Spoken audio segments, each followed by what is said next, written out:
farmer, friend, singer-songwriter, Lyal Strickland. And that's farmer, friend, and jack of all trades, Chris Horn. And we're those Tastebud Guys.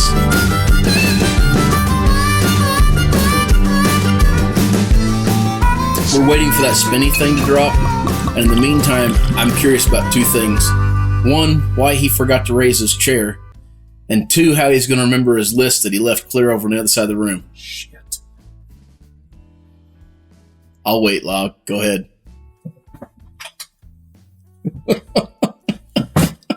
I'm getting it. It's coming.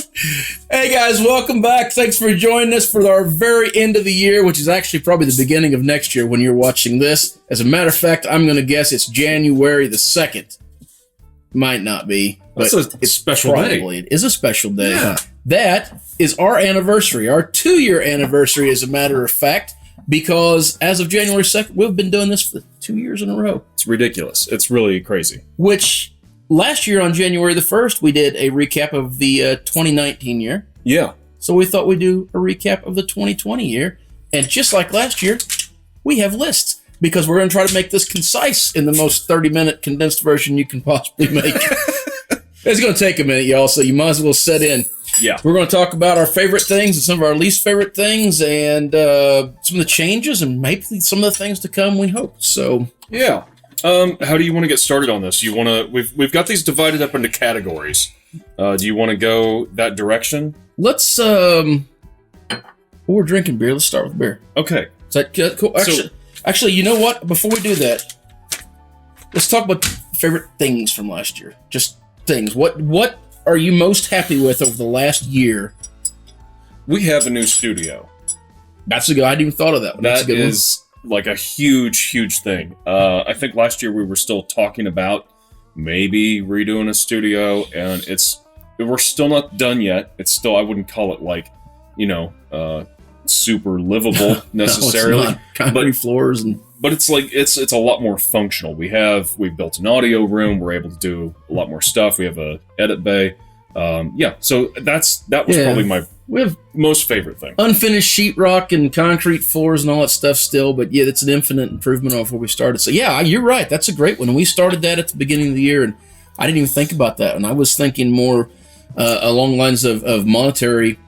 For the fact that we've got so many people that's kind of been helping us now between some of our friends and as of late, actual like distilleries and businesses that are coming in and saying, here, try our stuff. We've gotten a lot of donor bottles. Donor bottles. That's one of the things I've been most happy about. And I think that's just so cool. So that's probably one of my big thankful things. And I guess given them as bad as 2020 has been for most of us, that, it's probably good to start off with something that we're glad about. That's fair. Okay. Yeah. Favorite beer that we did all year long?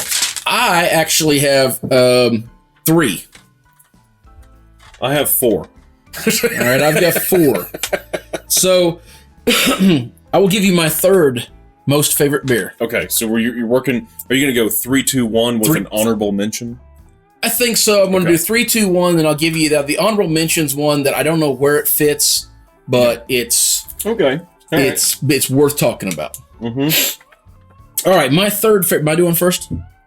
Yeah, go for it. I'm going to go first.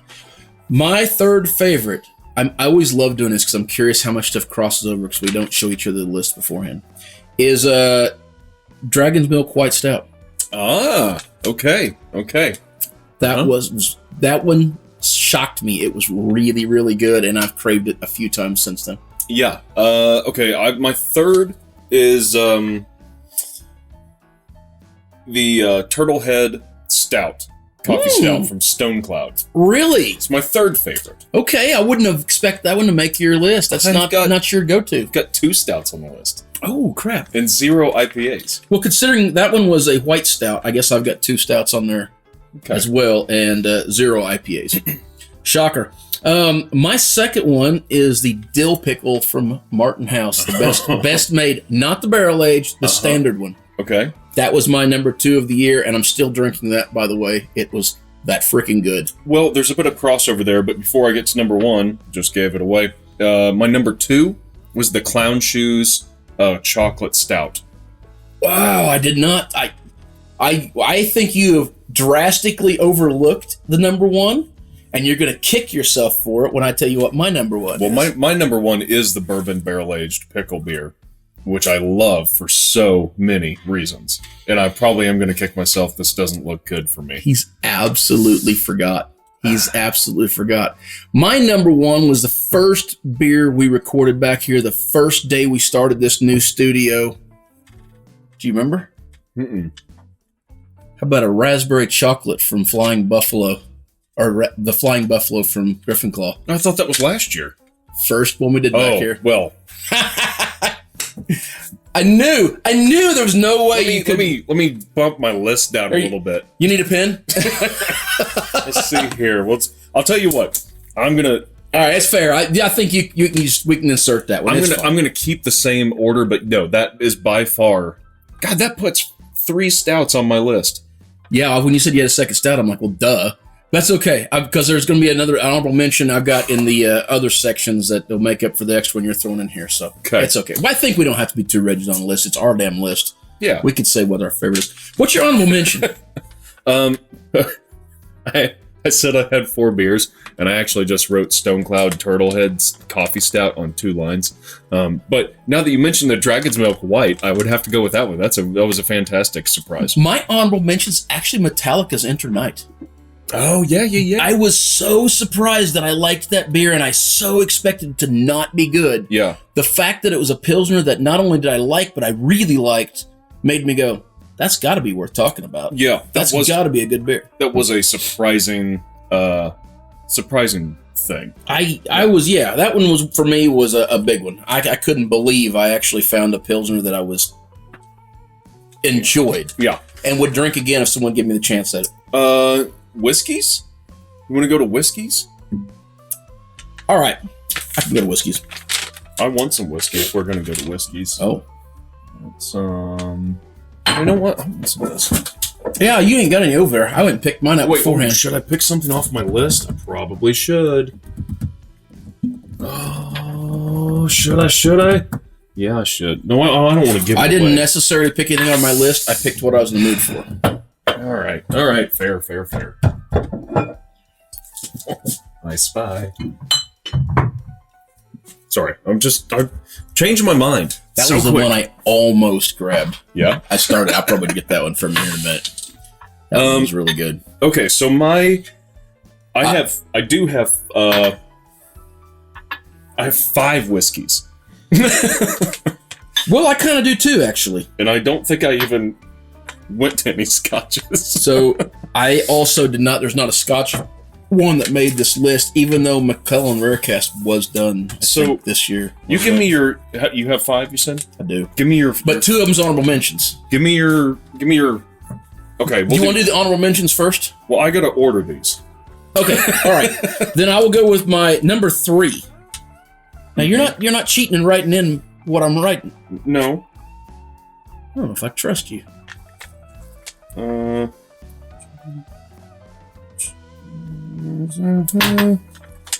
Yeah. No. Wait. So hard. Okay. Good. Okay. Good. All right. Ready My to go. number 3. Yeah. Eagle Rare Tenure. Oh, okay. All right. I cheating a little bit on my number 3. How's that? I'm gonna run the entire series of Sonoma Rise.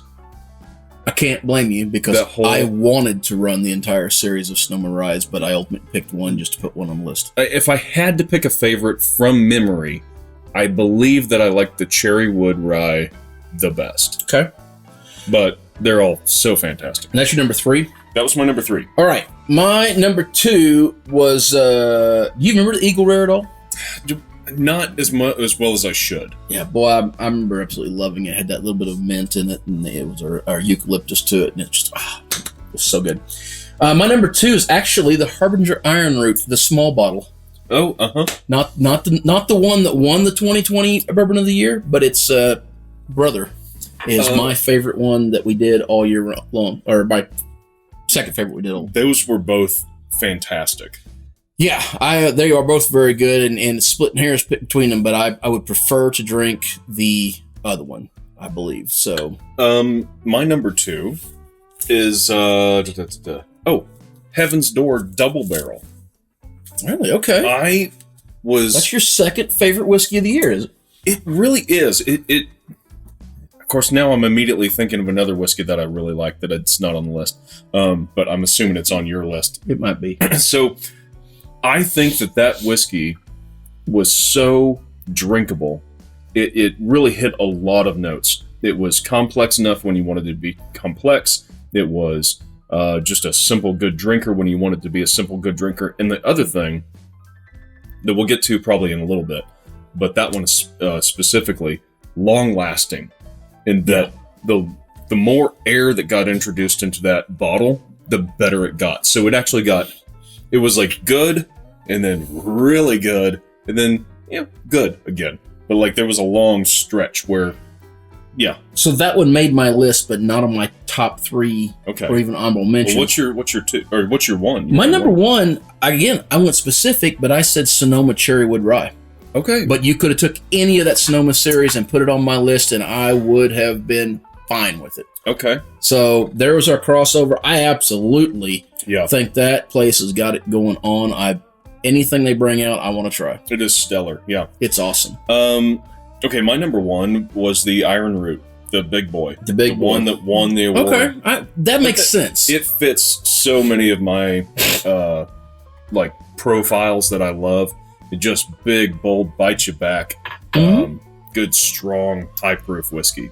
Yeah. That one totally makes sense for you. I will give you that one. Honorable mentions, though. Yeah. I wanted to put this in my top 3. I just couldn't quite for a couple different reasons. Something in my mouth.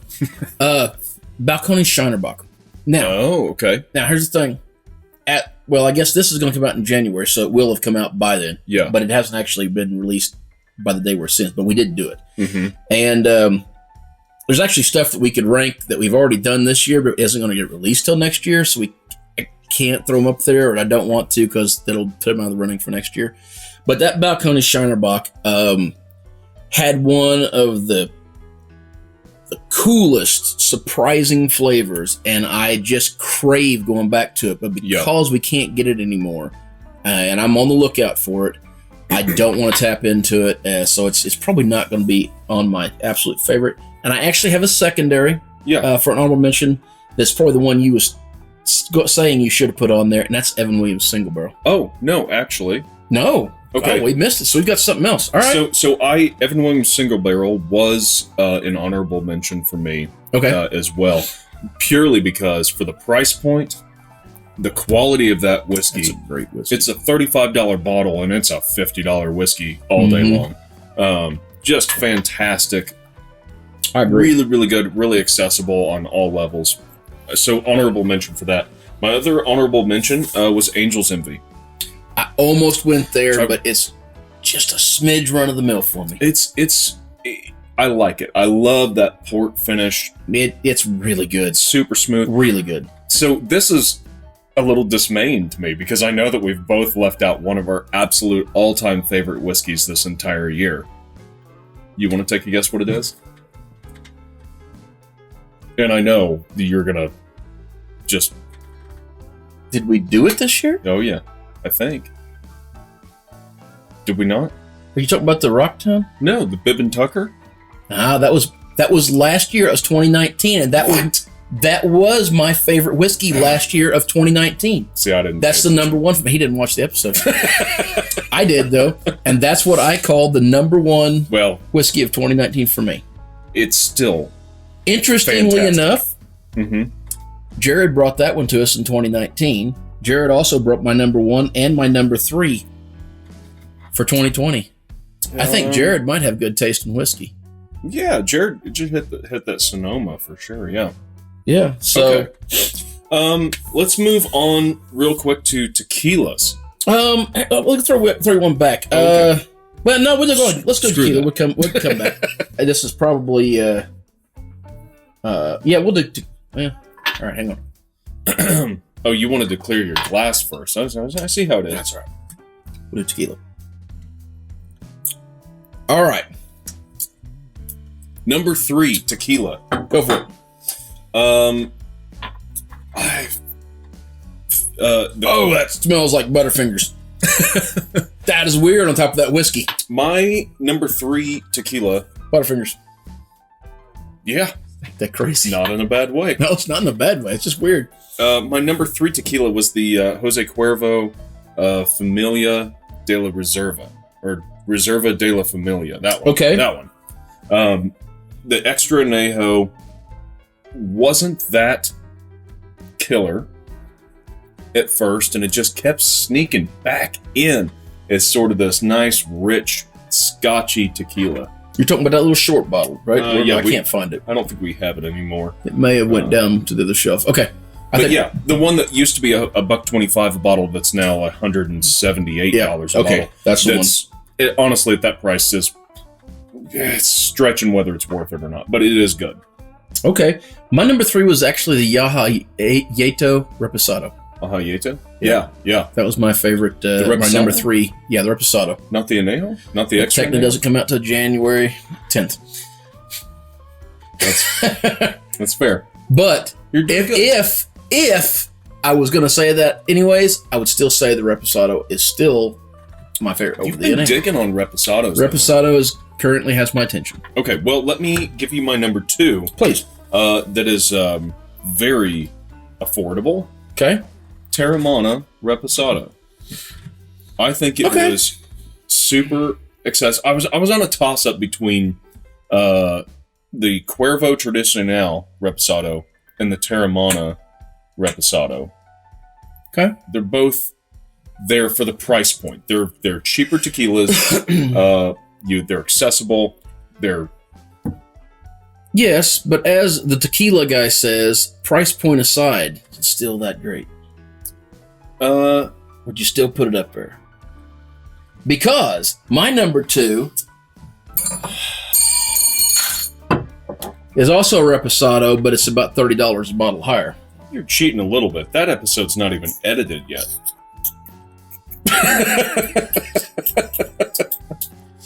But it made an appearance. It made an appearance in a live episode, and we did sort of review it half-assed. It's getting its own. Yeah, we're doing another one in case you haven't figured that out. Okay, well. Also, what? Alex Raimundo gave us this bottle. Yeah, it is a donor bottle. Yes, and that makes it even better. He didn't sign it. I forgot to ask. Why didn't he sign that? I don't know. He also give you that shirt. Well, I was going to say, you talk about what a big fan of number 1 you are, but I don't see this on your back. I actually went with Sheets Brewing because I'm also a fan of theirs. So number 1's on my list, but it's not there right now. Okay, so what's your number 1? My number 1? Your number 1. This one was a really tough one. Oh yeah, it was for me too. As I look back, I think we did. 42 was last year, right? 42 was last year. The Clase Azul was this year, right? It was. So here's the thing. 42 was last November. This bottle was so delicious, but I cannot quite remember enough to know how it stacked up because it was in the mix of a lot of different things. Okay, well, let me interrupt you for just a second. Yeah. And we'll make yours reveal, and I will tell you that I put that one as my number 1 tequila for the entire last year. Well, so it made the list. It's my number 1. It was one of my favorites. I also barely remember, but I remember liking it so dang much. Yeah. And I'm all in on the Clase Azul. So what's your number 1? I have a pair here, right? A pair of number 1s and a pair of honorable mentions. Okay. Kind of like the Sonoma thing. All right. So, and I'll be specific. I won't just say a whole distillery. But Kadijo 1530, the Extra Añejo, I think was my favorite tequila all year. Really? For a more complex, scotchy, sophisticated taste. There's a lot going on there. Drinkability, it's not something you want to like mix stuff with. Whatever. I'll agree with all that. But I'm also going to pair that with the Kadijo Rosa, which I think is an interesting flavor profile. And I shouldn't put it in number 1. That's an honorable mention. Never mind. Never mind. Don't listen to me. Well, we do your honorable mention. I'm going to do my honorable mention next as well. So. My number... how do I say this? My big honorable mention. I didn't think we could do that one yet. So I was working with their Blanco, and their Blanco is fantastic. But the whole line of those tequilas, of the number one tequilas. Shout outs to Alex Raimundo. And Ron White. Fantastic. The most well-balanced tequila I think we've had all year, and specifically, and I didn't really actually realize this until we were talking to Alex, and it didn't really like hit home with me that a lot of the tequilas that we have, the Blanco tastes good, right? And the Reposado tastes a little better, you know, like, but same notes, same flavor profiles. Yep. And the Añejo is just a better version of the Reposado, right?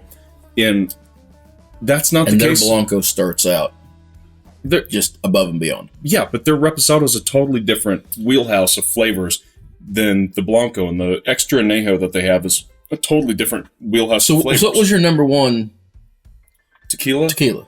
I think I'm changing it, man. Wow. Put it in writing and still changed it. I know. Well, I think what I would do, let me think about this for a second. I would bump Terramana down. Okay. Let's take that out of the 2 spot. Let's make Terramana an honorable mention. All right. So with that said, I would go you're out. Cuervo Reserva. Okay. And then I'm going to go... Oh, this is so hard. The whole line of number 1. And then the Kadijo. I think the Kadijo still... So now we're up to 7. I still have honorable mentions. Oh my gosh. No. Okay. Here's the thing about this. It's so difficult for me with tequilas. Harder than it is for whiskeys. Because sometimes with the tequila, I want something really spicy that kicks you. Sometimes I want something really sweet that's like candy. And sometimes I want a very well-balanced thing. I'm talking myself into saying that number 1... Reposado is the number 1 for me. That's interesting. It does go for every mood you're in. It's that well balanced. I like the fact that we got almost all the number 1 series in there at some point, because it really has been a standout tequila all the way across the board. But that brings me to my honorable mention, which is actually the Kadijo Blanco. Okay. And reason being is that actually won the blind taste that we had. Yeah. The Kadijo series in general, I thought was very good. I'm like you. I think that extra Añejo is worth talking about. Yeah. But it's not really, it doesn't suit my flavor profile just enough to make it my absolute favorite thing. I really enjoy it. The price tag I didn't think the Rosa added enough to the table to make it better than the Blanco. I thought the Rosa was interesting. Okay. Similar in lines of the Herradura that we had. All right, so let's jump to, well, since we're actually recovered both of these already, what is the most returned to or the most improved whiskey we had, or anything we've had since we had it? Mm-hmm. And then maybe we liked it, maybe not so much when we reviewed it, and then since then we just kept going back and hammering on it. I can think of 2 whiskeys on the shelf. Well, 3. I can think of 3 whiskeys on the shelf. Okay, what do you got? I've got, and I'll go in order of the likelihood that we would buy them. Not necessarily on flavor, but on price, the whole package, everything combined. All right, and I think this is for the both of us, so let's just spit them out. Bibb & Tucker, Evan Williams Single Barrel, and Heaven's Door Double Barrel. You think they got better as they went? Or they went back to more and more since the day you kept drinking them. We just kept going back. Okay. To them. I do think that the Heaven's Door stuff with more air introduced into the bottle actually gets so better as the Bib and Tucker again. I go back to that one, and I liked it from day one. That one's a go-to for me. I agree. The single barrel, man, we've just been knocking it back from the day we got it. Yep. But for me, the one that made my list was that Bob Dylan, and that was because we was like, oh, this is pretty good. It's all right. It's fine. And then the more we went back to it, the more we kept drinking, the more and more we kept liking it, to the point we finished the bottle and went, man, I wish we'd get some more of that. That double barrel was shocking. It really was. How much we enjoyed it as it got. I mean, it sat with, just a few ounces in the bottle for way longer than it should have, just because we purely didn't want to finish the bottle. So the other one on my list that was a go back to that just kept getting better, that I kept liking more and more every time I went back to it, was the one that you've already said several times, and that's the Cuervo de la Family Reserva. Yeah. And over, I just kept going back to that, going, that's better than I remember it. Yeah. And literally every time you taste it, you go, this is pretty good. Yeah. Okay, so what is the most interesting beer or beer-like or anything that wasn't a tequila or whiskey? What's the most interesting thing you had? It's a whiskey. I mean, if you can't think of one, we can go with something else. No, I don't know. On beer-wise, I can't think of a whole lot. So the one I've got is not necessarily a beer. It's kind of a beer, but it's not. So I'll go first, and I'll give you time to think about it. The PBR, what the heck was it? The hard coffee. The coffee, yeah. The hard coffee. That one blew my mind. That was so... I had no idea. I drank that thing and was like, what? Oh, I'll tell you my most surprising one. The Cutwater Spicy Bloody Mary. Now that one, shocked that it was good, you mean? Yes, I honestly thought that was going to be absolute trash, and it was pretty good. Pretty damn good.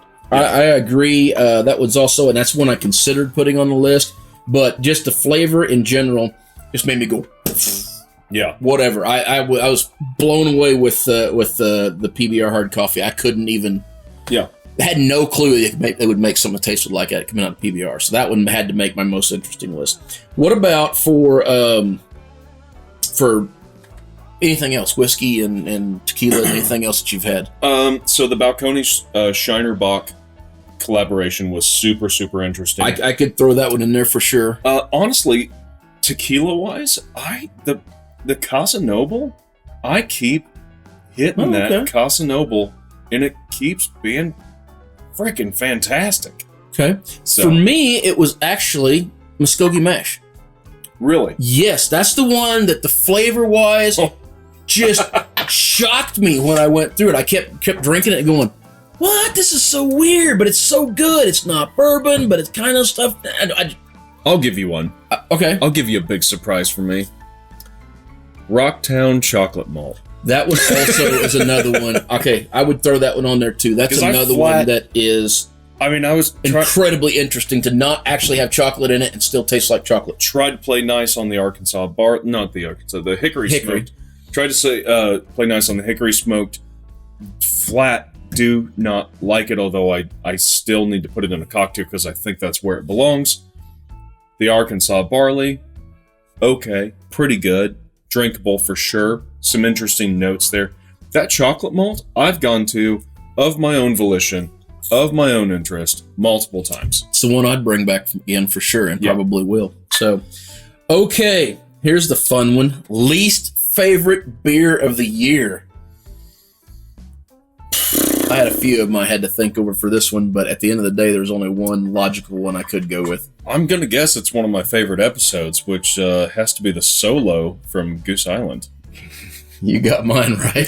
Still, anything that one of my least favorite beers I've ever drank. I still don't like that. Anything that gets dumped out on the floor in this studio is not great. It was like it was the wrong combination of everything. It was low ABV. It had hops, but not enough hops to make it super hoppy, and it was watery. I don't know. There are in fact, we had some other completely non-alcoholic, not just low-cal IPAs, some completely non-alcoholic beers that tasted as good or better. Yeah, I agree. At least with those, I knew what I was getting into. That one there just flat out couldn't do. What about you? Is that yours too? Yeah, I think so. I think that's the least favorite. Least favorite whiskey or tequila, and I actually have two for this. And they're well, I take that back. I've got three because I just realized one I left off the damn list that absolutely has to be on there. I have to look around. Well, you start, and I'll get back to it. If I say mine, you're going to know what yours is. I mean, are we including all the cheap ones? Anything that you want that we did in 2020. I think that my least favorite whiskey was probably got to be one of these things back here. Really? Really? Not the entire distillery you pissed off their social media department? Oh, yeah. I forgot about Patrick's house. Yes, that's a tough one. A lot of lost brain cells in the Nog, the Slipknot whiskey from Cedar Ridge. Here's the thing. I still feel bad about it, but only to a certain extent, because I truly did not like that particular whiskey. But you was drunk and went a little overboard with it. I may have been a little hyperbolic about it. Here's the deal. I would have to agree that one was not very good. I actually probably would put Broadhorn up there or the Old Crow. Yeah. No. I don't even consider those like... the Slipknot number 9 was one of mine. But the one that actually made my list was Whistle Pig 10. I thought that was freaking terrible. I would say that was one of the most disappointing whiskeys. Yeah, and that's probably why, because the other Whistle Pigs I'd had was good. That one was terrible, and I didn't like it. Oh, I'll give you a big disappointment. High West. I was disappointed in Not that it was bad. Yeah. It's fine. It's similar to Slipknot number 9. Like, yeah, it's better than an $8 bottle of whiskey. Congratulations. It's the... what am I trying to say here? There's... I just lost my train of thought. I don't know. But let me actually just point you to what actually is the worst drink we had all year long. And I don't think you can argue with me in any way, shape, or form, no matter what it is. Everything else we've talked about has been passable and drinkable, but not Mezcal Nuestra. Oh, it is a punishment liquor. That is, we set that on the table as whoever fucks up their lines the most has to drink that. Because that is pretty damn bad. It is the worst thing that we've put on the shelf. And I remember it well. It's fine. It's such a bad one. But it's so bad it's worth talking about. I mean, I think I'd get another bottle of it just so people could taste it. It is, if you want to go to a party and not have anyone touch your shit. But here's the thing. We say it's bad. It's not badly made. It's nobody likes it. Now, it doesn't mean it's bad if this is the kind of thing that you're into. You know, it probably is very well made, but that is not a flavor I like or even Here's want. the kicker. And it ruins the glass. You put it in one glass, you can't even drink anything else out of it. People talk about whether you like Islay scotches or not, and like, do you like Lefroy? Shit, I can wrench Lefroy out of a glass. That stuff is like... You got to put it through pressure washer. Lefroy times 20. Yeah. It's diesel fuel. Okay, well, we're probably running fairly long now. Where we at? That's about time to wrap it up for 2020. So let's say, what's your favorite episodes? I have two that I could think of that in 2020 is my favorite things we've done. So the solo episode where you unexpectedly poured a beer out on the floor, that was memorable. And the other one, I really enjoyed the budget bourbon shootout. Okay. The Budget Bourbon Shootout almost made my list. I did really enjoy it, but I went with the Blind Blanco Shootout. Same reason. I love doing that. I don't know what's going to happen at the end of the episode. Do it. And my other one was the Number Your Bottle episode. One, because we didn't know where we was going to land on it. Two, we was so blazing drunk when we was done. It was right before we got done with we had to go on quarantine with the Corona thing. Oh, yeah. We shot like 10 or 11 episodes that day and then finish it off with trying one of everything in the place. That was, here we go. Let's see how this gets with. Yeah, that was that was for sure one of my favorite episodes to do down here, and I enjoyed that probably as much as anything. Yeah. So that makes all of my lists. You got anything else on your list? I wish I hate it when tops come off the We might have to cork. get us a hot glue gun down here. Yeah. What about things to come for this next year? What are we looking at in 2021? So hopefully we're going to get the rest of the studio finished. And that is not just for our benefit. Looking somewhat promising right now. Yeah, it also is going to include a little lounge area for taste buds to hang Jared. out. Yeah, hang out next to where we shoot and chime in from time to time with what they're drinking and what their thoughts are. So that's exciting. We've kind of kicked around an audio podcast that I've completely let go, and we're going to get started back on that. What else we got rolling? The things I'm looking forward to is kind of the same things I was happy about in this year, is having more people involved with what we're doing. We've got a third guy that's come in and helped us with some of our product handling. Yeah. Rick, you've probably heard us talk about him a little bit. He's been really instrumental in helping us actually get pointed in the right direction on helping with donations and stuff. As you said, having our friends involved down here has been a huge thing for us from the day one, because we kind of wanted to make this a bit of a hangout on the side. Yeah. So having those guys involved and coming down is something that I hope we are able to do easier with the lounges and stuff. Yeah. And the live streams is something that I'm more excited about than I thought I was going to be. Live streams are getting super fun. That people are chiming in on the chat, and we just hang out and have a drink together virtually, which in this day and age we all need. And I kind of hope to see Patreon take. Patreon would help us a lot as far as doing other things. So if that would actually pick up and go, that would be something that was really cool. Actually, starting to put content up. Yeah, so that was that too. It's probably going to help. All right. Well, you got anything else to say for 2020? No, 2020. Though it was good for us, can kiss our ass. Let's get on with 2021 and start a new year. And man, I hope you guys have the best 2021 there ever was. Yes, sir. All right. Well, until next time. Whether it be the year behind you. How did that mess you up? The food you're eating. On the last episode, too. You can't have food. It's a new year. You're on diet now. It's the exercise program you're taking part in. There you go. The clothes is fitting better because of it. The crappy exercise equipment you bought on a tiered marketing thing because you don't want to exercise. Team sheets. That's still your line. You have the last 2 lines.